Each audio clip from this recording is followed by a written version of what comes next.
చెప్పవే! నేనెవరినో చెప్పవే వీడికి. నేనా? నేను దీన్ని మొగుణ్ణి. మెల్లో పసుపు తాడు కట్టిన మొగుణ్ణి అన్నాడు పిచ్చిగా అరుస్తూ. అప్పుడు అర్థమైంది రవికి. ఆ మనిషి మాధురి భర్త అని. ఒక్క అడుగు వెనక్కి వేశాడు. ఆమె మొహం చేతుల్లో దాచుకొని ఏడుస్తుంది. వేణు రవిని తీక్షణంగా చూశాడు. రవికన్నా 4 అంగుళాలు పొడుగ్గా, లావుగా ఉన్నాడు. నిన్ను చంపెయ్యనా? అన్నాడు రవిని చూసి, పళ్ళు పటపటా కొరుకుతూ. రవి పిరికివాడు కాదు. వేణుని చూసి భయపడలేదు. అతని మీద విపరీతమైన జాలి కలిగింది. అతనికి అన్యాయం చేస్తున్నాననిపించింది. క్షమించండి. ఇందులో ఆమె తప్పేమీ లేదు. అంతా నా తప్పే అన్నాడు మర్యాదగా. ఏ కష్టం భరించవలసి వచ్చినా తనే భరించాలి. ఆమె మీద ఈగ వాలనివ్వకూడదు. వేణు ఇద్దర్నీ నిప్పులు కక్కుతూ చూశాడు. మీ ఇద్దరిని ఏం చెయ్యాలో తోచడం లేదు అన్నాడు. ఏం చెయ్యలేరు. ఆమెని కొట్టవచ్చు. నాతో కలియబడవచ్చు. అంతే అన్నాడు రవి నిశ్చలంగా. నిన్ను జైలుకు పంపిస్తాను. రవి చిన్నగా నవ్వాడు. అవును, వీలున్నది. కానీ మీకు ఏం లాభం? నన్ను జైలుకి పంపినంత మాత్రాన మాధురి మళ్ళీ మీదవుతుందా? నేను జైలు నుంచి వచ్చే వరకు కాచుకు కూర్చుంటుంది అన్నాడు రవి ధైర్యంగా. నోర్ముయ్. సిగ్గుతో తల వంచుకోక మాట్లాడుతున్నావు కూడా. పెళ్ళైన, తల్లి అయిన స్త్రీని ఇలా మోసం చేయడానికి నీకు నీతి, గౌరవం లేదు? అన్నాడు వేణు. లేవేమో. నాకున్నదల్లా ప్రేమ. మాధురి మీద ప్రేమ. వేణు చేయి ఎత్తాడు రవిని కొట్టడానికి. అంతవరకు కదలకుండా ఏడుస్తూ కూర్చున్న మాధురి ఒక్క గంతున లేచి ఇద్దరి మధ్యకి వచ్చి నిల్చున్నది. ఏమిటిది? మీ ఇద్దరి పోట్లాట అసహ్యంగా ఉంది. నేను మనిషిని. ఇష్టాయిష్టాలు ఉన్నాయి నాకు. పోట్లాడి తేల్చుకునేందుకు నేను కుర్చీనో, బల్లనో, ఎకరం పొలాన్నో కాను అన్నది. మాధురి ఆ మాట అనగానే అంతవరకు కోపం అణుచుకున్న వేణు ఇక సహించలేకపోయాడు. కాలితో ఆమెని ఒక్క తన్ను తన్నాడు. సిగ్గులేదు? చండాలపు నీతిలేని రాక్షసివి. పిల్లవాడి మొహం. అరుస్తూ, ఏడుస్తూ ఆమెని కొట్టడం ప్రారంభించాడు. ఎప్పుడైతే ఆమె మీద చెయ్యి చేసుకున్నాడో వెంటనే రవి వేణుతో కలియపడ్డాడు. నన్ను కొట్టండి. నా మీద కసి తీర్చుకోండి. ఆడది. ఆమె మీద కాదు అరిచాడు రవి. నువ్వో పెద్ద మొగాడివా రాస్కెల్ అని వేణు రవి మీద విరుచుకుపడ్డాడు. కుర్చీలు, బల్లలు దొర్లాయి. గోడలకి ఉన్న ఫోటోలు, మూల బల్లాల మీద ఫ్లవర్ వాజులు బద్దలయ్యాయి. రవి ఎదురు తిరిగి వేణుని కొట్టలేదు. వేణు కొడుతున్నా దెబ్బలు తగలకుండా తప్పించుకున్నాడు. మిమ్మల్నిద్దర్నీ ఇవాళ చంపేస్తాను అంటూ రొప్పుతూ, పళ్ళు కొరుకుతూ అతను విజృంభించాడు. మిస్టర్ వేణు, ఇక చాలు. మీ కోపం చల్లార్చడానికి అవకాశమిచ్చాను. మర్యాదగా ఇంట్లో నుంచి బయటికి నడవండి అన్నాడు రవి. వెళ్ళను. దీన్ని అంటూ వేణు మాధురి మీద పడ్డాడు. జుట్టు పట్టుకొని లాగాడు. రవికి ఎక్కడలేని బలం వచ్చినట్లయింది. అది నర్వస్ ఎనర్జీయో లేక ప్రేమ బలమో ఒక్క ఉరుకున వేణుని సమీపించి 2 చేతులతో మెడ గట్టిగా పట్టుకొని చరచరా బయటికి లాక్కెళ్ళాడు. గుమ్మం అవతలకి తోసేసి తలుపు గడియ పెట్టాడు. ఒరే రాస్కెల్, పోలీసులని తీసుకువస్తాను. గుమ్మం బయట నిలబడి తిడుతున్నాడు వేణు. రవి లోపలికి పరిగెత్తాడు. నేల మీద పడుకొని ఏడుస్తుంది మాధురి. మాధురీ! మాధురీ! దెబ్బ తగిలిందా? ఎక్కడ? అడిగాడు ఆప్యాయంగా. ఆమె తల విదిలించి నీళ్లు నిండిన కళ్ళతో అతన్ని చూసింది. రవి పెదిమ చిట్లి రక్తం కారుతుంది. రవి, ఏమిటిది? ఏం లేదు అంటూ పెదిమ తుడుచుకున్నాడు. ఆ పెదిమని ముద్దు పెట్టుకుంది. రవి, నా వల్ల నీకు బాధే కాని సుఖం లేదు రవి అన్నది. నీ నుంచి నేను సుఖం కోరడం లేదు మాధురి, ప్రేమ కోరుతున్నాను అన్నాడు అతను. అలాగే నేల మీద గట్టిగా కౌగిలించుకొని ముద్దులు పెట్టుకుంటూ వేళ్లతో ఒకళ్ళనొకళ్ళు నిమురుకుంటూ పడుకున్నారు. కాసేపు కళ్ళు మూసుకుంటారు. గుండె భారం వల్లో, శరీరపు అలసట వల్లో కునుకు పడుతుంది ఇద్దరికీ. 10 నిమిషాల తర్వాతో, పావుగంట తర్వాతో ఎవరో ఒకళ్ళు ఉలిక్కిపడి లేచి, తృప్తిపడి మృదువుగా ఒక ముద్దు పెట్టుకుంటారు. ఏమిటి మాధురి? అడుగుతాడతను. నువ్వు ఇక్కడ ఉన్నావో లేదో అని అంటుందామె. ఎక్కడికి వెళ్తాను నిన్ను విడిచి? అంటాడతను. అన్నం తినలేదు. మంచినీళ్ళు కూడా తాగలేదు. ఆ నేల మీద నుంచి కదల్లేదు. మంచం మీదకో, సోఫా మీదకో వెళ్ళేందుకు అయ్యే క్షణాలు కూడా దూరం అవ్వడానికి ఒప్పుకోలేదు ఆ ఇద్దరు. వేణుని, అతని బెదిరింపులని, అన్ని అవసరాలని మర్చిపోయి, ఏనాడు అనుభవించని శాంతి, ఆనందం అనుభవిస్తూ అలాగే పడుకున్నాడు. చీకటి పడుతుంది. ఎవరో తలుపు తట్టారు. రవి, ఎవరో పిలుస్తున్నారు. వెళ్ళిపోతారులే. వెళ్ళడం లేదు. అబ్బబ్బా! నిన్ను వదిలి వెళ్ళలేను. వెళ్ళి చూసిరా. అలా తలుపు తట్టుతూ ఉంటే కంగారుగా ఉంది. రవి వెళ్ళి తలుపు తెరిచి, మీరా? అన్నాడు ప్రభావతి తండ్రి సుందరరామయ్యని చూసి. అవును, నేనే. తప్పనిసరి అయి వచ్చాను. రండి అని హాల్లోకి తీసుకెళ్ళాడు రవి. చిన్నవాడివి కనుక, నాకు చనువు ఉన్నది కనుక నీతో కొన్ని విషయాలు చెప్పడానికి వచ్చాను. చెప్పండి. మాధురి భర్త వేణు నన్ను కలుసుకున్నాడు అని రవిని పరీక్షగా చూశాడాయన. రవి మాట్లాడలేదు. నీతిని గురించి నీకు ఉపన్యాసం ఇవ్వడానికి రాలేదు నేను. వాస్తవిక పరిస్థితుల గురించి, న్యాయశాస్త్రం గురించి చెప్పడానికి వచ్చాను. వేణు నీ మీద అడల్టరీ కేసు పెడతానంటున్నాడు. సాక్ష్యం చాలా ఉంది.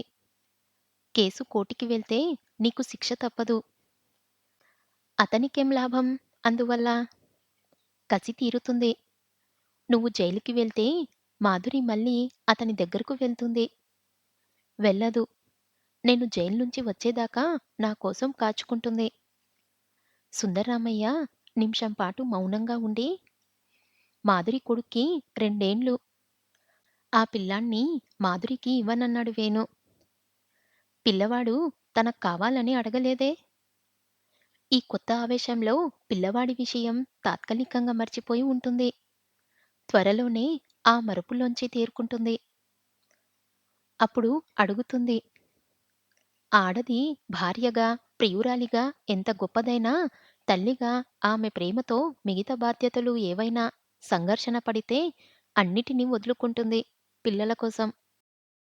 తల్లైన స్త్రీకి పిల్లల కన్నా ఆమె జీవితంలో ఏది ముఖ్యం కాదు. అది జ్ఞాపకం ఉంచుకో. మాధురికి చెబుతాను. నువ్వు చేసిన పని నీతిభావ్యమైన పని అని చెప్పడానికి రాలేదు. కానీ ఇబ్బందులు, బాధ, కష్టాలు కోరి తెచ్చుకుంటున్నావని నిన్ను వారించడానికి వచ్చాను. జీవితంలో ఎప్పుడో నిగ్రహించుకోలేని మోజు ఏ ఆడదాని మీదో కలగడం సంభవించవచ్చు. కానీ మనిషి గొప్పతనం సాంఘిక కట్టుబాట్లను ఉల్లంఘించకుండా, ఇతరులకి బాధ కలిగించకుండా నిగ్రహం చూపించడంలోనే ఉంటుంది. తనది అవునా కాదా? ఎవరిదా స్త్రీ? అని ఆలోచించకుండా ఆవేశానికి లొంగిపోతే ఆ మనిషికి, మృగానికి తేడా ఏముంది చెప్పు? నాగరికత, సంస్కారం అనేవి ఇటువంటి విషయాల్లోనే బయటపడతాయి అన్నాడు సుందరామయ్య. క్షమించండి.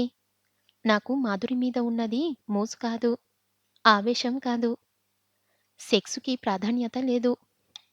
మాధురి అంటే నాకు ఎంత ప్రేమో మాటల్లో చెప్పలేను. ఆమె నా ప్రాణం. అయితే నిగ్రహం చూపవలసిన అవసరం మరీ ఎక్కువ. నువ్వు నిజంగా ఆమెను ప్రేమిస్తుంటే ఆమె జీవితం నాశనం చెయ్యవు. ఆమెను భ్రష్టురాల్ని చెయ్యవు.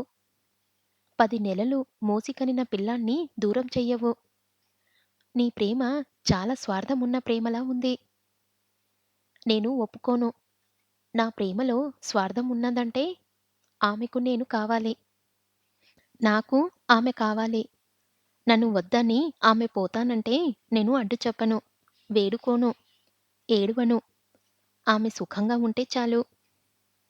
నిన్ను నువ్వు మోసగించుకుంటున్నావు రవి. నీ ప్రేమలో స్వార్థం లేదని, నువ్వు నాకు కావాలి, నేను నీకు కావాలి అని కుక్కలు తిరుగుతాయి. కోపం తెచ్చుకోకు కటువుగా అన్నందుకు. నువ్వు నాకు కావాలి, నేను నీకు కావాలి అని మనం ప్రేమని దాచుకోవాలి. వెళ్ళు, నీ భర్తతో కాపురం చెయ్, పిల్లవాణ్ణి పోషించు అని చెప్పి ఒప్పించి పంపాలి. అప్పుడే నీది నిజమైన ప్రేమ అవుతుంది. నేను నీకు కావాలి, నువ్వు నాకు కావాలి నిజమే. కానీ నేను పెళ్ళైన దానిని, నాకు పిల్లవాడున్నాడు, నీ జీవితం నాశనమవుతుంది అని చెప్పి ఆమె వెళ్ళిపోవాలి. అప్పుడే ఆమెది నిజమైన ప్రేమ. ఏమాత్రం త్యాగం చెయ్యలేని మీ ప్రేమలో స్వార్థం తప్ప ఏముంది? అన్నాడు సుందరామయ్య. రవికి తల తిరిగినట్లయింది. తన ప్రేమ ఎంత తీక్షణమైందో, ఎంత లోతైనదో చెప్పగలడు. రవి ప్రేమని ఉదాత్తం చేసుకోవడంలోనే ఉంది గొప్పతనం. ఆలోచించు. నీ జీవితం నాశనం చేసుకునే అధికారం నీకున్నది. కానీ మాధురి జీవితం, పిల్లాడి జీవితం నాశనం చేసే అధికారం నీ ప్రేమకున్నదా? ఆలోచించుకో. వస్తాను అని సుందరరామయ్య లేచాడు. ప్రభావతి విషయం ఏం మాట్లాడలేదు. పాపం ఏమనుకుంటుందో? సుందరరామయ్య వెనకే తలుపు దాకా వెళ్ళి ప్రభకి క్షమాపణలు చెప్పండి అన్నాడు జంకుతూ.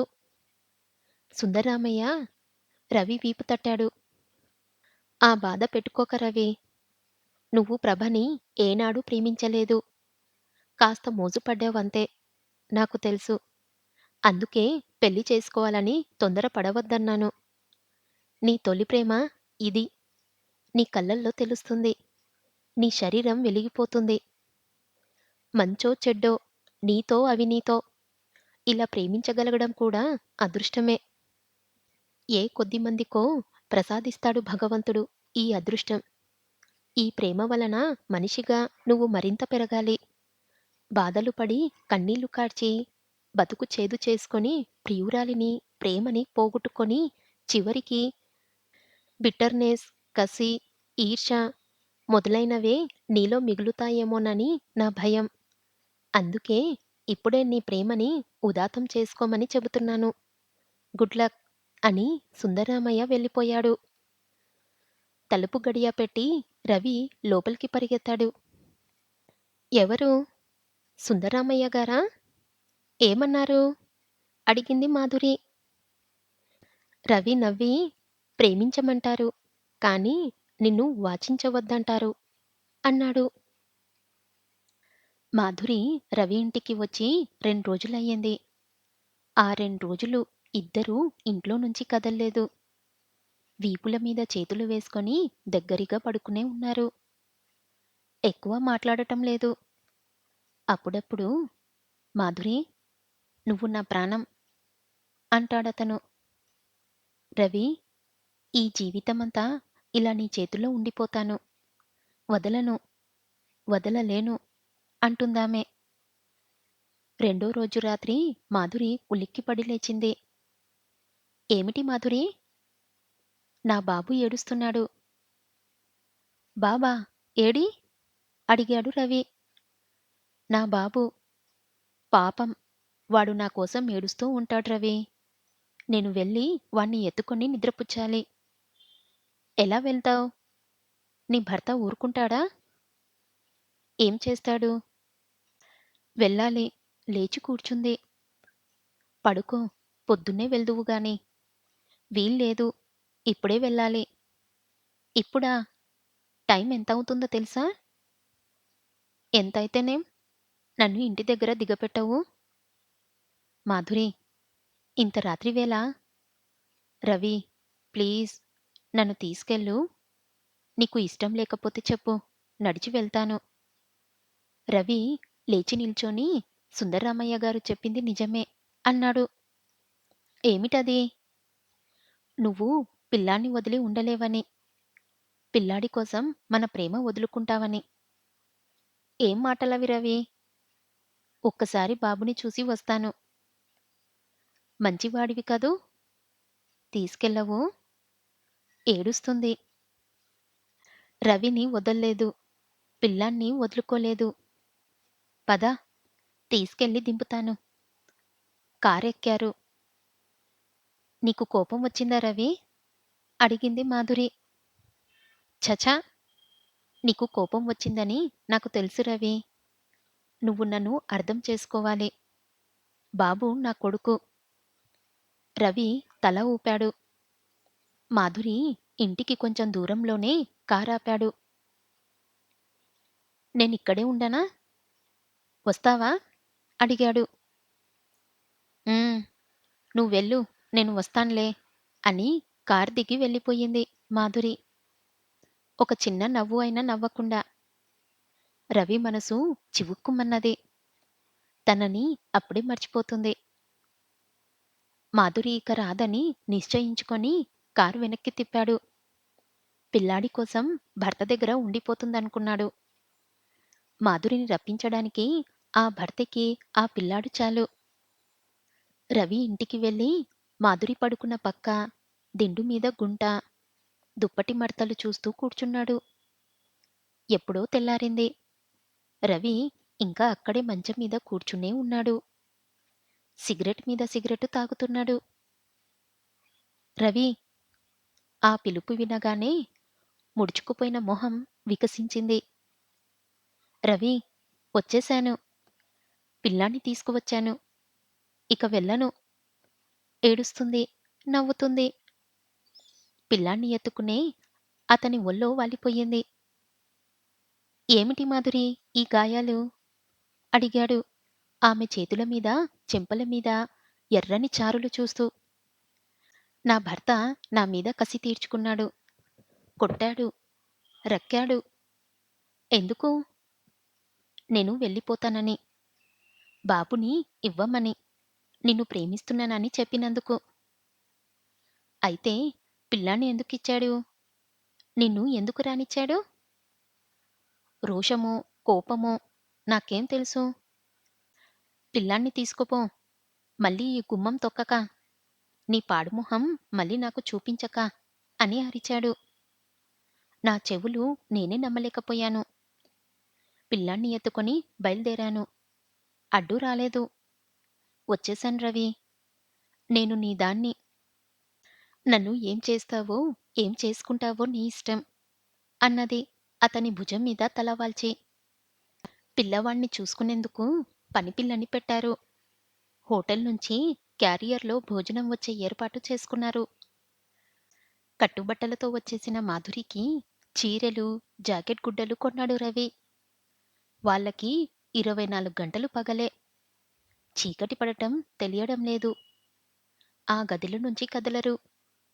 పిల్లవాడి విషయం పనిపిల్ల చూసుకుంటుంది.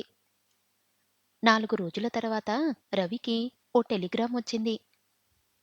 ఏమిటది? అడిగింది ఆమె. అక్కయ్య, బావ వస్తున్నారు. ఎప్పుడు? పొద్దున మెయిలులలో. నేనిక్కడ ఉండకూడదా? అదేమిటి? వాళ్ళు ఇక్కడ దిగరు. హోటల్లో దిగుతారట. నన్ను హోటల్‌కి వచ్చి కలుసుకోమన్నారు. వెళ్తావా? వెళ్ళవద్దు. తిడతారు. ఎవర్ని? ఇద్దర్ని. తిట్టని. నువ్వు నన్ను వదిలి ఆమె నోటిని తన పెదిమలతో మూసేశాడు. అలా ఎన్నటికీ జరగదు. అటువంటి ఆలోచనే రానివ్వక. నిన్ను, నిన్ను వదిలి చచ్చి కూడా పోను. నాతో ఇంకో లోకానికి నిన్ను కూడా తీసుకుపోతాను అన్నాడు. అతను ఆమెను గట్టిగా కౌగిలించుకొని, "హోటల్లో ఎందుకు దిగారు?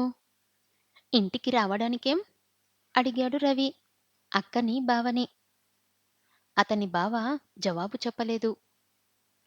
అక్క అసహ్యంతో రవిని ఆపదమస్తకము చూసింది. "అప్రాచ్యూపి వెధవ! సిగ్గు లేకుండా ఇంటికి రమ్మంటున్నావా?" అన్నది. ఆమె మొహం నల్లనైంది. "ఉష్! అట్లా మాట్లాడక" అని భార్యని వారించాడు బావ. "ఊరుకోవాలి. అందుకే ఈ మద్రాసులో చదువు వద్దన్నాను. మంచి చెడ్డ చెప్పేవాళ్ళు పక్కన లేకపోతే దేనివల్లనో పడతాడని నాకు ముందే తెలుసు." "అక్కయ్య, చాలా అనవసరంగా మాటలు అనేస్తున్నావు" అరిచాడు రవి. "మాటలనడమేమిట్రా? చండాలపు పనిచేసి పెళ్ళయిన దాన్ని, పిల్లాడు ఉన్నదాన్ని లేవ తీసుకువచ్చి కాపురం వెలిగిస్తావా? ఇంతకన్నా పాడు పని ఉందా? ఏమైందిరా నీ చదువు, నీ బుద్ధి?" కేకలు వేసింది. "చదువుతో సంబంధం లేదు. మాధురి నా ప్రాణం" అన్నాడు రవి గర్వంగా. "మాధురి నీ ప్రాణమా? ఎవత్తే అది? నీ కారు చూసి, నీ డబ్బు చూసి నిన్ను బుట్టలో వేసుకుంది?" "అక్కయ్య, నువ్వు ఇదే ధోరణిలో మాట్లాడితే నేను వెళ్ళిపోతాను." "ఎక్కడికి? దాని దగ్గరికేగా. నీ ఇంట్లో ఎందుకు దిగలేదని అడిగావు కదూ! చెబుతా విను. విని మరి వెళ్ళు. కట్టుకున్న భర్తని వదిలి ఇంకో మొగాడితో లేచి వచ్చిన ఆడదానికి నీతి, గౌరవం ఎక్కడుంటాయి? నా మొగుణ్ణి కూడా వలలో వేసుకుంటుంది" అరిచింది. రవి మొహం ఎర్రనైంది. లేచి వెళ్ళిపోతున్నాడు. "Ravi, wait please. నువ్వు నోరు మూస్తావా లేదా?"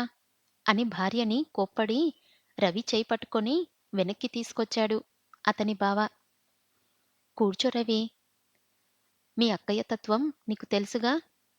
ఆలోచించకుండా అలా మాట్లాడుతూనే ఉంటుంది" అన్నాడు. "మీకు ఈ విషయాలు ఎట్లా తెలిసాయి?" అడిగాడు రవి. "సుందరరామయ్య గారు రాశారు. నీ మీద కంప్లైంటుగా కాదు. పెద్దవాళ్ళకి తెలియజేయవలసిన బాధ్యత ఉన్నది కనుక. బంగారం లాంటి పిల్ల ఆ ప్రభావతి. ఆ పిల్లని నువ్వు ఊరుకుంటావా లేదా?" అరిచాడు ఆమె భర్త. తర్వాత రవి వైపు తిరిగి, "నీకు ఆ మాధురి మీద, ఆమెకు నీ మీద ఉన్న ఇష్టం గురించి నేను శంకించడం లేదు.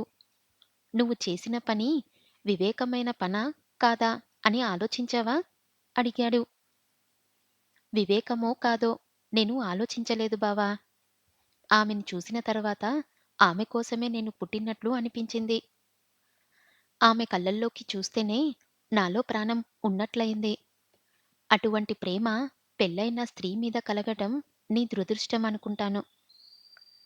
ప్రభావతి మీదో, శారద మీదో అటువంటి ప్రేమ కలిగి ఉంటే నీ జీవితం, ఆమె జీవితం పచ్చతోరణంలా కలకలాలాడేది." రవి చిన్నగా నవ్వాడు. "అది మన చేతుల్లో లేదనుకుంటాను. ఎందుకు, ఎలా వచ్చిందని ప్రేమని ఎవ్వరూ అడగలేరు. ఎందుకు ఇవాళ ఇక్కడ ఇట్లా మార్చేస్తున్నావ్ అని సూర్యుణ్ణి అడగగలమా?" అన్నాడు.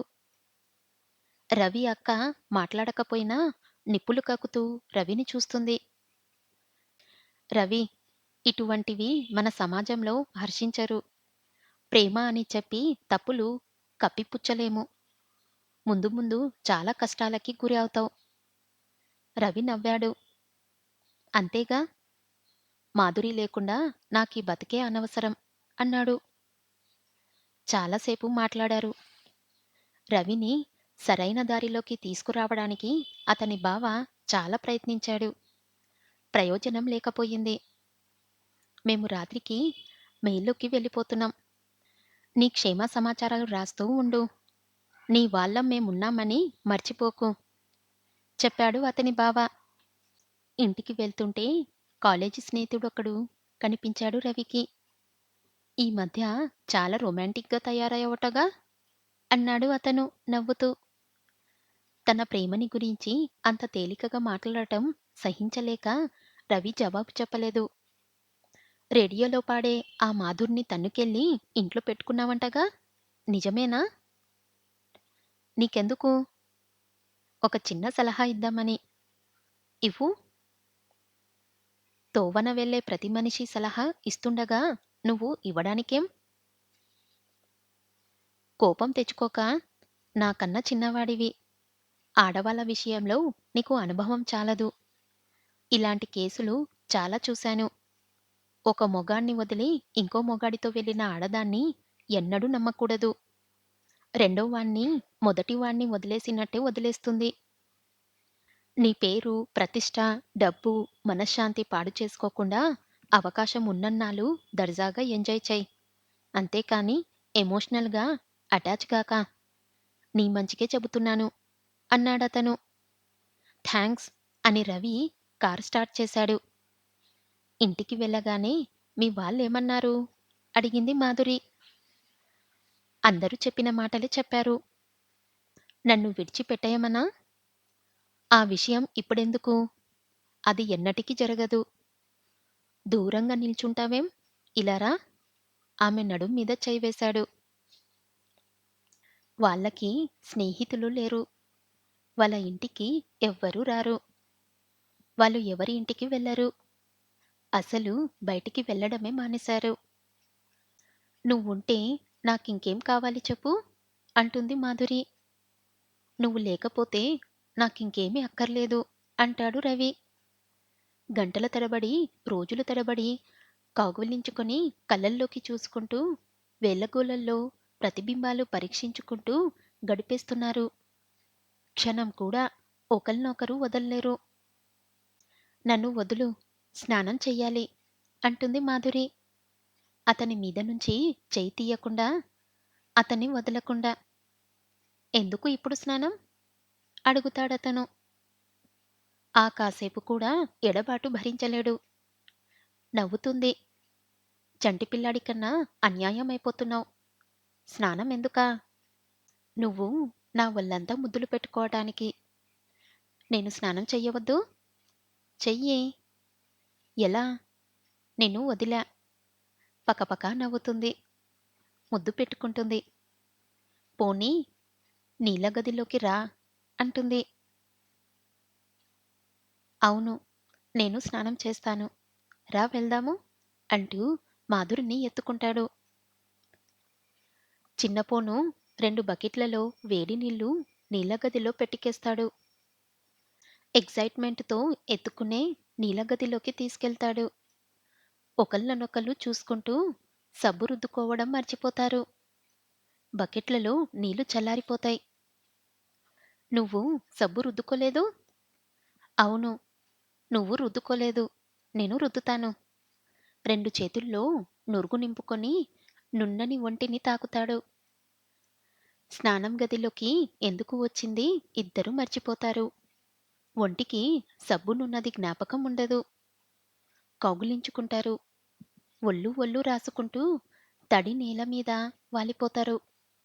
కొంతసేపయిన తర్వాత ఆనందంతో ఇద్దరూ పసిపిల్లల్లాగా విరగబడి నవ్వుకుంటారు. ఏమిటిది? ఇక్కడ కూడా. పద వెళ్దాం. ఎతుకు తీసుకెళ్ళి పక్క మీద పడుకోబెడతాడు. చీర కట్టుకోవాలి. అవును. అంటూ ఆమె అందం చూస్తూ నిల్చుంటాడు. వెలుగు చాలదని కిటికీ తలుపులు తెరుస్తాడు.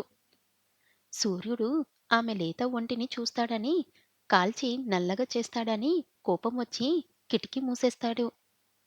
ఎండకి ఒళ్ళు కందిపోయింది అంటూ అక్కడంతా ముద్దులు పెట్టుకుంటాడు.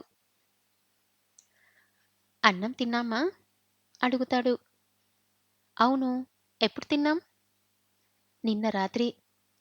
నిన్న రాత్రా? నిన్న రాత్రి తిన్నామా? లేదు. మనం మంచం మీద నుంచి కదల్నిదే. అయితే నిన్న పొద్దున. నిన్న పొద్దునేగా నీళ్ళ గదిలో మర్చిపోయి నవ్వుకుంటారు చిన్న పూను. అమ్మా! భోజనం వచ్చిందా? క్యారియర్ తీసుకొచ్చి గదిలో పెట్టు. క్యారియర్ గదిలో పెట్టి వెళ్ళిపోతుంది పనిపిల్ల. రా, అన్నం తిందాం. ఎందుకు? అడుగుతాడు. అన్నం తినకపోతే ఎలా? అంటూ క్యారియర్ గిన్నెలు తీసి వరుసగా కింద పెడుతుంది. ఒకటే కంచం. అన్నం కలుపుతుంది. "నువ్వు చెయ్యి ఎంగిలి చేసుకోవద్దు. నేను నోట్లో పెడతాను." ముద్ద నోట్లో పెడుతుంది. "నువ్వు తినడం లేదు. నాకు పెట్టడంతో సరిపోతుంది. నువ్వు తింటే చాలు. నా ఆకలి తీరుతుంది." చెయ్యి కంచంలో పెట్టి ముద్ద తీసి ఆమె నోట్లో పెడతాడు.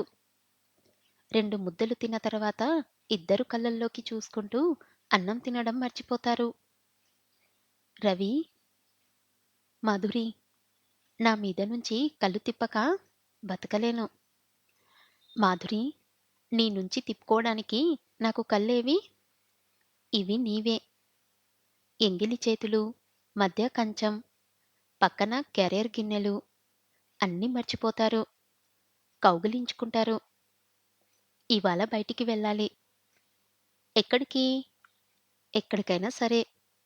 సినిమాకి, బీచ్‌కి, షికారుకి, నీ ఇష్టం అంటాడు రవి. నవ్వుతుంది మాధురి. ఆ నవ్వు గంటలు మోగినట్లు ఇల్లంతా మోగుతుంది. సరే, డ్రెస్ చేసుకోనా? హ్మ్. ఇద్దరూ మొహాలు కడుక్కుంటారు. చీర, జాకెట్టు తీస్తుంది. ఇవి కట్టుకోనా? అడుగుతుంది. నువ్వు ఏ చీర కట్టుకున్నా బాగుంటావు. నిజంగానా? అంటుంది గెడ్డంతో నవ్వుతూ. అంతేకాదు, నువ్వు కట్టుకునే ప్రతి చీర బావుంటుంది. నువ్వు గోనెగుడ్డ కట్టుకుంటే ఆ గోనెకే విలువ వస్తుందనిపిస్తుంది. మరీను ఏం పొగుడుతావో.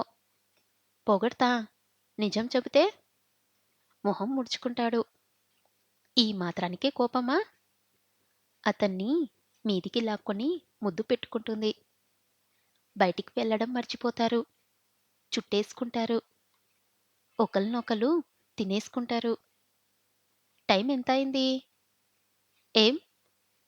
ఎక్కడికన్నా వెళ్దామనుకున్నాం కదా! నవ్వుకుంటారు. పక్క మీద జాజిపూలు పోస్తాడు. ఆ పువ్వులలో ఆమెని పడుకోబెట్టి వెన్నెలలో ఆమె అందం చూస్తూ గడిపేస్తాడు. అతను తనకి దగ్గరగా ఉండడమే చాలు అన్నట్లు ఆనందంతో కళ్ళు మూసుకుంటుంది ఆమె.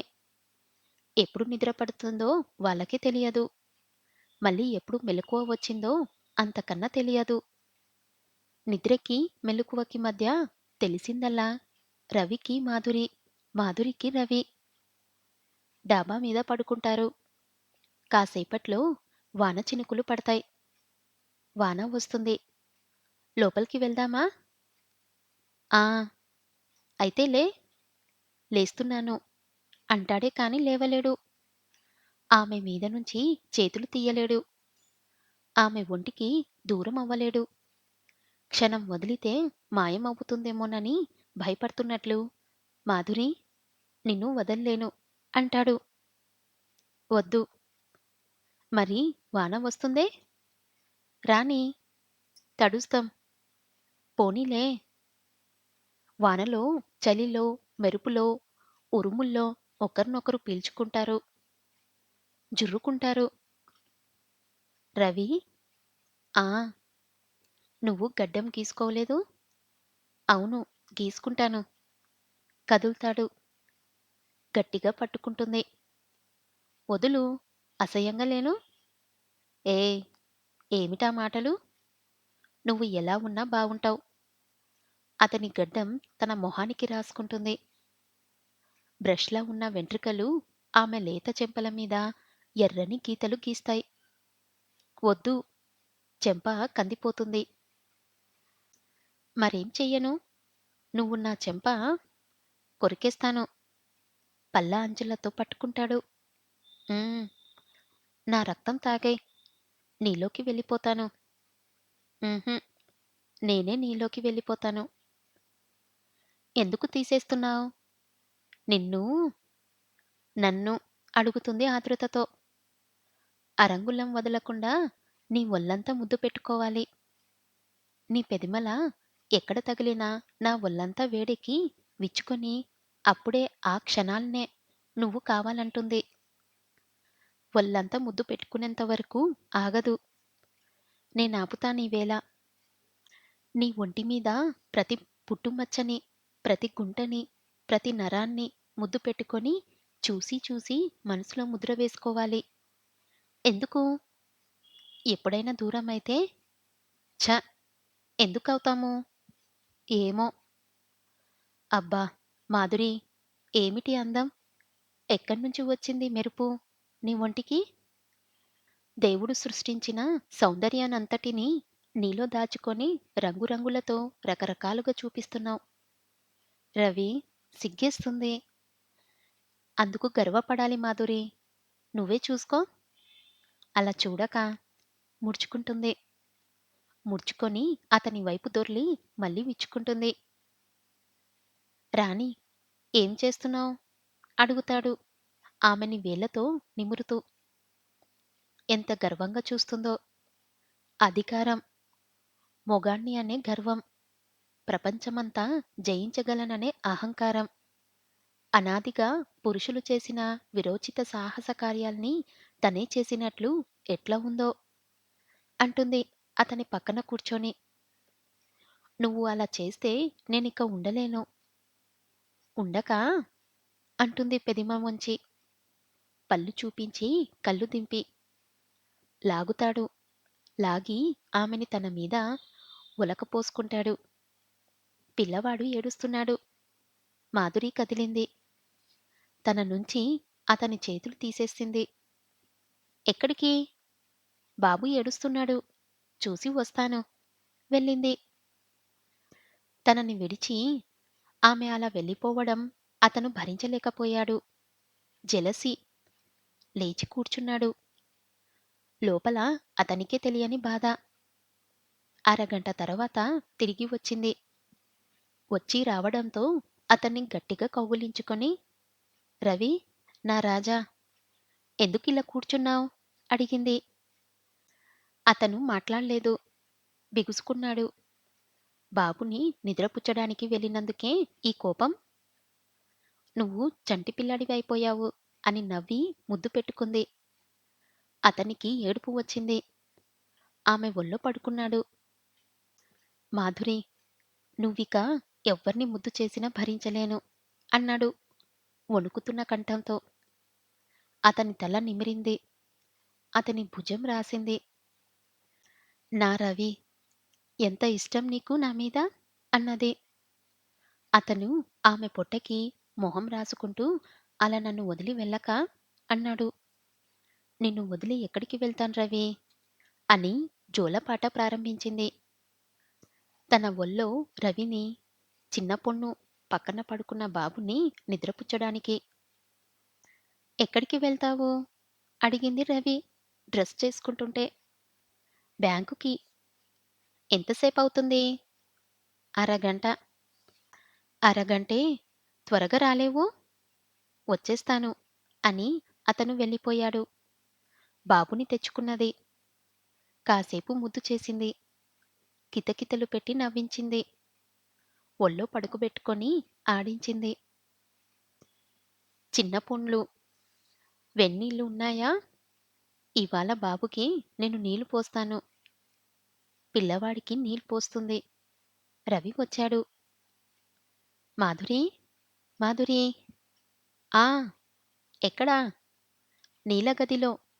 పరిగెత్తాడు. వెళ్ళి కౌగిలించుకోవాలి, ముద్దు పెట్టుకోవాలి. అరగంట సేపు ఆమె లేకుండా గడిపాడు. ఆమె కోసం ఆకలేస్తుంది అతనికి. నీళ్ళ గది తలుపు దగ్గరే ఆగిపోయాడు. కాళ్ళ మధ్య నిల్చోపెట్టుకొని బాబుకి సబ్బు రుద్దుతున్న మాధురిని చూసి ఒక్క అడుగు వెనక్కి వేశాడు. వెళ్ళిన పనైందా? అడిగింది. ఎందుకు కాదు? వెనక్కి తిరిగాడు. వెళ్ళిపోతున్నాడు. ఆమె మనసు చివుక్కుమంది. చిన్న పొన్ను కేక ఏసింది. అమ్మా! బాబుకి నీళ్ళు పోసేసి పౌడర్ వేసి పడుకోపెట్టవే. తడిసిన చీరె కుచ్చిళ్ళు, తడిగా ఉన్న చేతులు, సబ్బు రుద్దుతూ పిల్లవాణ్ణి ముద్దు పెట్టుకున్నప్పుడు చెంపలకై అతుక్కున్న సబ్బు నురుగులతో పరిగెత్తింది. రవి, ఎందుకలా ఉన్నావ్? నిన్ను ఎవరైనా ఏమైనా అన్నారా? అడిగింది. ఎందుకంటారు? అన్నాడు ఆమె వైపు మొహం తిప్పకుండా. అలా ఉన్నావేం? నీళ్ళు పొయ్యడం అయిపోయిందా? అప్పుడే వచ్చావేం? అన్నాడు అక్కాసుగా. రవి, నా పిల్లవాడికి నీళ్ళు పొయ్యడం తప్పా? అడిగింది దీనంగా. తప్పని కాదు మాధురి. అంత అలవాటు చేసుకోవడం మంచిది కాదు. తల్లిచాటు పిల్లాడవుతాడు. ఎందుకు పనికిరాడు తర్వాత. అది సరైన శిక్షణ కాదు. ఇలా ఏమో ఏమో చెబుతున్నాడు. అతనికి తెలుసు మాధురి పిల్లవాడికి నీళ్ళు పొయ్యడం చూసి తను భరించలేకపోయానని. ఆమెకి తెలుసు నిజం. సరే, ఇక ఎప్పుడు వాడికి నీళ్ళు పొయ్యనులే. నీకు కోపం వచ్చింది. లేదు, కోపం వచ్చిందని నీ కళ్ళు చెబుతున్నాయి అన్నాడు. ఆమె బాధపడితే భరించలేడు. లేదు రవి, నువ్వు బాధపడటం నాకిష్టం లేదు అన్నది. ఆ వేళ మొదటిసారిగా ఇద్దరి మధ్య పల్చని పొర అడ్డుపడింది. ఏమిటో వాళ్ళకే తెలియదు. నీ పిల్లాడైనా అలాగే అంటావా? అడిగింది ఆ రాత్రి రవిని. అవును, ఎవరి పిల్లాడైతేనేం? నువ్వు అలా ప్రేమగా ఇంకొకళ్ళని చూడొద్దు. రవి, ఇంత చదువుకున్నావు, కథలు రాశావు. తల్లి హృదయం ఎలా ఉంటుందో తెలియదు. బాబుని ప్రేమించడానికి, నిన్ను ప్రేమించడానికి తేడా ఉంది రవి. లేదు మాధురి, అంతా ఒకటే. ప్రదర్శించడంలోనే తేడా ఉంది. ప్రేమలో తేడా లేదు అన్నాడు అతను. అలాగే అనుకో.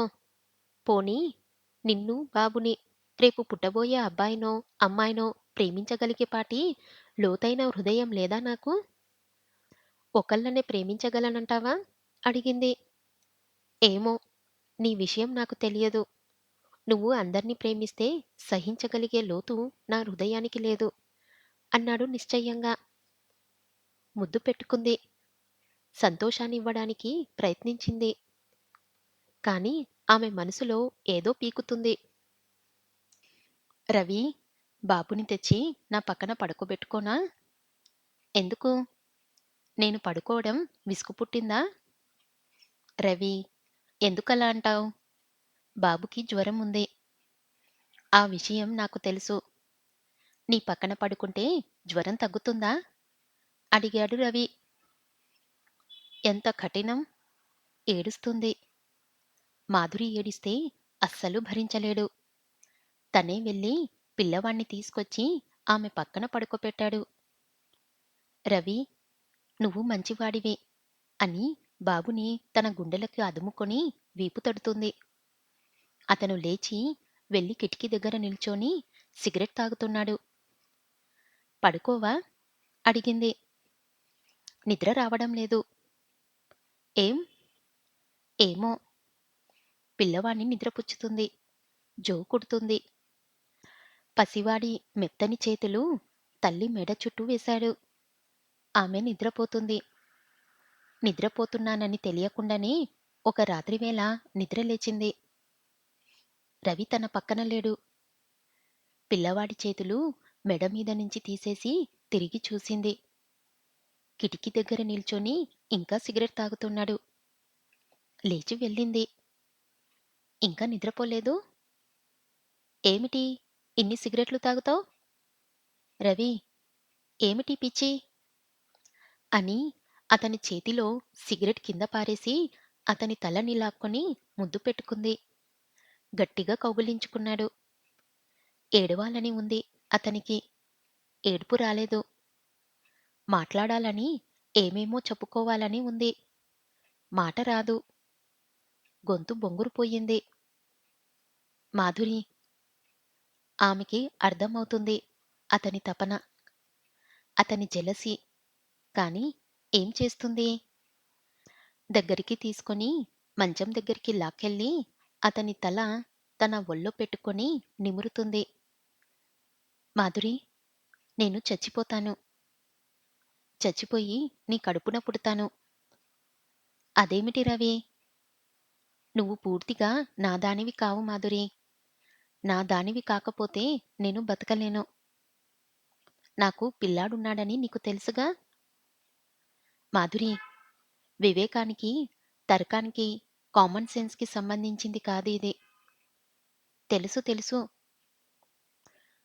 నువ్వు బాబుని ముద్దు చెయ్యడం, బాబుకి నీళ్ళు పొయ్యడం, బాబుకి జ్వరం వస్తే లాలించి నిద్రపుచ్చడం న్యాయమే. అది నీ బాధ్యత. నీ పిల్లాడి మీద నీకు ప్రేమ ఉంటుంది. ఉండాలి. ఆ ప్రేమే లేకపోతే నన్నెలా ప్రేమిస్తావు? ఇవన్నీ తెలుసు. తెలిసి భరించలేను. ఎవరో నా గుండె కోసేస్తున్నట్లు బాధ. ఇది నీకు అర్థం కాదు మాధురి. ఆమెకి అర్థమవుతుంది. అర్థమయ్యే భయపడుతుంది. ఈ ప్రేమ ఇంతటి ఏకాగ్రత, ఇంత స్వార్థం, ఇంత ఐక్యత, ఇంత అసహనం, ఇంత తీక్షణత, ఇంత ప్రేమ అతనికి తన మీద ఉన్నందుకు ఒక పక్క గర్వంగా ఉన్నా, ఇంకోవైపు భయపడుతుంది. రంపపు కోత హృదయం రాపిడి ప్రారంభమైందా? ప్రేమ నిలబడదు. పోట్లాడుకుంటారు. విడిపోతారు. అనుభవం కొద్దీ కాదు. ఇన్‌స్టిట్యూట్ వల్ల తెలుసు ఆమెకి. ఎలా? ఆ అహంతారం, ఆ ఘోరం, ఆ ఆపద రాకుండా ఆపడం? తను ఆపగలదా? ఏం చేస్తే, ఏమని చెబితే తన రవికి శాంతి, ఆనందం, తృప్తి, తనలో నమ్మకం కలుగుతాయి? రవి, అర్థమవుతుంది. కానీ కొంత, కొంత, కొంత ప్రేమ తగ్గించుకోవాలి నువ్వు. ఇలా ప్రేమిస్తే కాలిపోతావు. నీ ప్రేమలో కాలి నువ్వు దహించుకుపోతావు. చివరికి నీ ప్రేమ కాలిపోయి మసి మిగులుతుంది అన్నది ఏడుస్తూ. మాధురి, ఎలా ప్రేమ తగ్గించుకోవడం? ఎలా చెప్పు? నిన్ను ప్రేమించాలని యోచించి, ప్రయత్నించి ప్రేమించలేదు మాధురి. నీ మీద ఈ ప్రేమ ఎందుకు కలిగిందో, ఎలా కలిగిందో నాకు తెలీదు. ఆ ప్రేమని తగ్గించుకునే శక్తి కానీ, పోగొట్టుకునే శక్తి కానీ నాకు లేదు మాధురి. నీకున్నది అన్నాడు బాధతో. రవి, నాకు ఆ శక్తి లేదు. నువ్వు ఇలా బాధపడుతుంటే చూడలేకపోతున్నాను. రా, నిద్రపుచ్చుతాను అన్నది. ఎక్కడికి వెళ్తున్నావు? అడిగాడు రవి. నీకు తెలుసుగా, రేడియోలో ఇవాళ పాడుతున్నాను. అవును, మర్చిపోయాను అన్నాడు మొహం ముడుచుకొని. ఏం, అలా అయిపోయావు? అన్నది ముస్తాబు చేసుకొని అతని దగ్గరికి వెళ్ళి. ఏమీ లేదు. నన్ను దింపుతావా? పద. మిగతా ప్రపంచాన్ని, మనుషుల్ని, అన్ని సంగతులు, భోజనం, స్నానం, మంచినీళ్లు మర్చిపోయి తనని ప్రేమించిన మాధురికి తన మీద ప్రేమ తగ్గుతుంది. తగ్గిపోయింది. పిల్లవాడు, రేడియో, తన పాట, వాటి మీదికి దృష్టిపోతుంది. ఎవరో గుండె పట్టుకొని పీకుతున్న క్షోభ. చెప్పలేడు. ఏడవలేడు. లోపల దాచుకోలేడు. రవి, ఎక్కడికి వెళ్ళావు? సినిమాకి. ఎవరితో? స్నేహితులతో. ఆడా? మొగా? ఒక ఆడ, ఒక మొగ. కుర్చీలో కూర్చున్నాడు. సిగరెట్ వెలిగించాడు. ఆమె వైపు చూడటం లేదు. నన్నెందుకు పిలవలేదు? అడిగింది. నిన్నా? ఏమో. అంటే? అడిగింది కోపంగా. నీకు 1,50,000 పనులు, బాధ్యతలు. బాబు వస్తానని ఏడుస్తాడు. లేదా రేడియోకి రిహార్సల్‌కి వెళ్ళవలసి ఉంటుంది. అందుకేనా నా దగ్గరికి రాకుండా అలా దూరంగా కూర్చున్నావు? నవ్వాడు బలవంతంగా. నువ్వేగా ప్రేమ తగ్గించుకోమన్నావు? అన్నాడు. మాధురి కళ్ళల్లో నీళ్లు నిండాయి. అలా తప్పు నా మీదికి తీయక రవి. నేను చెప్పింది వేరు. ఇప్పుడు నీకు నిజంగానే నా మీద ప్రేమ పోయింది. ఎందుకు? నన్ను నా భర్త నుంచి విడదీసి తీసుకొచ్చానా అని చింతిస్తున్నావు? ఎలా వదులుచుకోవడమా అని ఆలోచిస్తున్నావు? చెప్పేయ్, ప్రేమ పోయిందని. నేను నీ మెడకి ఉచ్చులా ఉన్నానని చెప్పేయ్. నిజం చెప్పేయ్ అన్నది ఆవేశంతో. ఒక్క ఉరుకులో ఆమెని సమీపించి కౌగిలించుకొని, "మాధురి, అది అబద్ధం. నీ మీద నా ప్రేమ పోదు. భగవంతుడు కూడా పోగొట్టలేడు" అన్నాడు. "అన్నం తిందామా?" అన్నం జ్ఞాపకం వస్తుంది. 2 నెలల క్రితం ఆ విషయమే జ్ఞాపకం వచ్చేది కాదే. ఉష్! రవి, అలా చెయ్యక. చీర నలిగిపోతుంది. అలాగా? బాగా దూరంగా జరిగి ఓ నిమిషం తరువాత లోపల కాలుతున్న మంట చల్లార్చుకోలేక ఇంటిలోంచి వెళ్ళిపోయాడు. అరగంటలో వస్తానన్నావ్? అడుగుతుంది. అవును. రాలేకపోయాను. ఆలస్యమైంది. అదే, ఎందుకు ఆలస్యమైందని అడుగుతున్నాను. స్కూల్లో టీచర్ పిల్లవాణ్ణి అడిగినట్లు అడుగుతున్నావు. ఎక్కడికి వెళ్ళింది చెప్పటం ఇష్టం లేకపోతే చెప్పనని అను. మాట్లాడకుండా సిగరెట్ వెలిగిస్తాడు. ప్రభావతి ఇంటికి వెళ్ళావా? అడుగుతుంది. రవి సిగరెట్ విసిరిపారేసి, ఎందుకు వెళ్తాను? అంటాడు. ఏమో, తప్పు చేశానని క్షమాపణ అడగటానికి వెళ్ళావేమోనని. షటప్ అంటాడు. ఎవరతను? అడిగాడు రవి. రేడియోలో నాతో పాటు ఓ నాటకంలో వేసిన అతను. ఎందుకు వచ్చాడు? వాళ్ళంతా ఏదో నాటకం వేస్తున్నారంట. నేను పాటలు పాడాలంట. ఒప్పుకున్నావా? ఆ. అయితే ఇంకేం? రోజు నిన్ను కలుసుకుంటాడు. కలుసుకుంటేనేం? నీకు తప్పుండదు.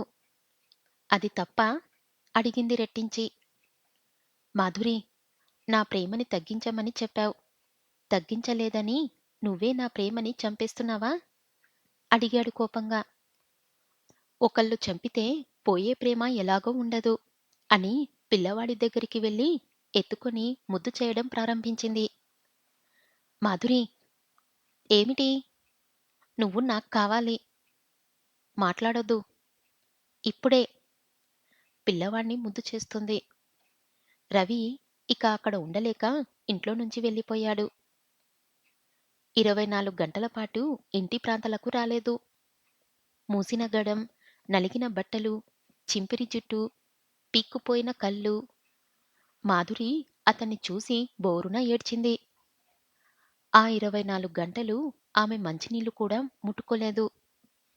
అమూల్యమైనది ఏదో పోగొట్టుకున్న బాధ. జుట్టు దువ్వుకోలేదు.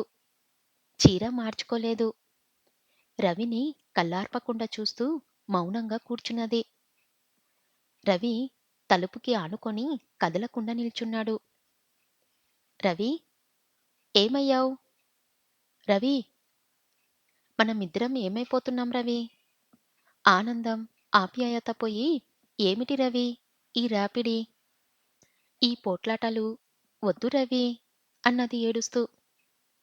రవి ఆమె దగ్గరికి వెళ్ళాడు. ఆమె తల 2 చేతులతో పట్టుకున్నాడు.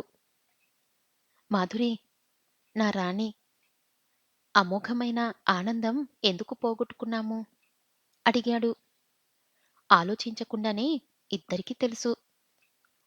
మాధురికి తన మీద ప్రేమ తగ్గిందని రవి, రవికి తన మీద ప్రేమ పోతుందని మాధురి బాధపడుతూ ఆ బాధ చూపిస్తున్నారు. ఎప్పుడైతే ఒకళ్ళ ప్రేమలో ఒకళ్ళకి నమ్మకం పోతుందో అప్పుడే అనుమానము, జెలసీ ప్రారంభమవుతాయి. అవి కలిగిన తర్వాత సహజీవనం దర్భరణం అవుతుంది. ఏం చేయగలిగే స్థితిలో లేరు మాధురి, రవి. గుండె గుండె రోజూ, ప్రతి గంట, ప్రతి చిన్న విషయానికి రాసుకుంటున్నాయి. అలా రాసుకుంటున్నప్పుడు గాయాలు పడటం, నొప్పి పుట్టడం తప్పదు. అనకూడని, ఎన్నడూ అనగలమని అనుకోని మాటలు అనుకుంటున్నారు. ఆ పక్కింటి ఆవిడితో ఏమిటి మాట్లాడుతున్నావ్? ఈ మధ్య నేను కథలు రాయడం లేదేం అని అడిగింది. నీ కథలు ఎందుకామెకి? బాగా రాస్తానట. అంతేనా? ఇంకా? ఏమిటా మాట? పాపం, పెళ్ళయింది. పిల్లలున్నారు. అలాగా? నేను మాత్రం పెళ్ళయిందాన్ని, పిల్లాడున్నదాన్ని కానా? అంటే నేను నీతిలేనివాన్ననా? పెళ్ళైన ప్రతి ఆడదాన్ని లేవతీసుకుపోతాననా? జవాబు చెప్పకుండా అక్కడ్నుంచి వెళ్ళిపోయింది మాధురి. ఓహో! ఈ నాటకాల అతను మళ్ళీ వచ్చినట్లున్నాడే? నీకెలా తెలుసు? ఆ వెధవ కాల్చేసిన సిగరెట్ పీకలు ఆష్‌ట్రేలో ఉన్నాయి. అంతవరకు వచ్చిందన్నమాట నీ అనుమానం. ఎవరెవరు ఇంటికి వచ్చారా అని గదిలో మూలలు, చెత్తబుట్టలు వెతుకుతున్నావన్నమాట. అంతేనా? మంచం కింద కూడా చూసావా? మర్చిపోయాను. ఈసారి చూస్తాను. నువ్వు అంత పని చేసినా ఆశ్చర్యం ఉండదు. అలాగా? నేను అంత వీధి మనిషిని అనుకున్నావా? కట్టుకున్న మొగుడిని వదిలి ఇంకొకడితో వచ్చిందానివి. నన్ను వదిలి ఇంకొకడితో వెళ్ళే ధైర్యం, స్వతంత్రం నీకున్నాయిగా? నిన్నెవరు అడగ్గలడు? ఆపగలడు? రవి! చాలా నీచంగా మాట్లాడుతున్నావు. నీకోసం నీతిని పోగొట్టుకున్నానని, నీకోసం మానము, మర్యాద అన్నీ పోగొట్టుకున్నానని మర్చిపోతున్నావు. అంత త్యాగం చేసినందుకు ఇప్పుడు చింతిస్తున్నావా? పోనీ వెళ్ళు ఆ వేణు దగ్గరికి. నువ్వు పిప్పి చేసి వదిలేసిందాన్ని మళ్ళీ రమ్మన్నందుకు నా భర్త ఆత్మాభిమానం లేనివాడనుకున్నావా? నీ భర్త అనుభవించిన తర్వాత నిన్ను ప్రేమించినందుకు నేను ఆత్మాభిమానం లేనివాడిననేనా నువ్వు అన్న మాటలు అర్థం? రవి! ఇలా అయితే ఇక సాగదు. మనమింకా ఇలా తిట్టుకొని చివరికి ద్వేషించుకుంటాం. అందుకని ఆ నాటకాల వాడితో వెళ్ళిపోతావా? వెళ్ళు. వెళ్ళు అరిచాడు. ఈ మాటలు భరించడం కన్నా అదే మేలు అన్నది కసితో. అతనిక భరించలేకపోయాడు. చెంప 2 వేళ్లతో పట్టుకొని గిల్లుతున్నాడు. అక్కడ మెటిమ ఉంది. ఆమె కళ్ళు ముయ్యలేదు. బాధ చూపలేదు. ఆ రక్తం కారనియ్యి అన్నది. చితిపాడు మెటిమని. రక్తం కారింది. చెంప మీద నుంచి గడ్డం మీదికి కారింది. అతని వేళ్ళు ఎర్రనయ్యాయి. మాధురి! మాధురి! ఎంత పని చేశాను? అరిచాడు. నీ కసి తీరిందా? అన్నది.